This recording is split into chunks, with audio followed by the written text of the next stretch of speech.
રાજકોટનો આ એવો પરિવાર કે જેમના ઘરે 3 દિવસ રોકાયા બજરંગદાસ બાપા। 49 વર્ષથી આ પરિવાર સાચવી રહ્યો છે બાપાની બંડી અને ધોતી। જી હા, આ છે બટુકભાઈ હરમા, જે રાજકોટથી બગડાણા 12 વર્ષ સુધી બાપાના દર્શને જ હતા।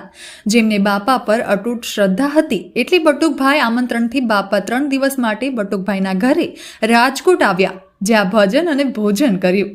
બાપાએ એમને પ્રસાદી સ્વરૂપે પોતાની બંડી અને ધોતી આપ્યા હતા। જ્યારે પરિવાર આર્થિક સંકટમાં હતો ત્યારે ભક્તોએ કરોડથી વધુ રકમમાં ધોતી બંડી માંગી હતી, તો પણ આપી નહીં।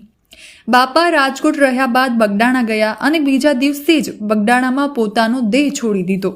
બાપા સીતારામ ફિલ્મની સ્ટોરી પણ બટુકભાઈના ઘરે જ લખવામાં આવી હતી।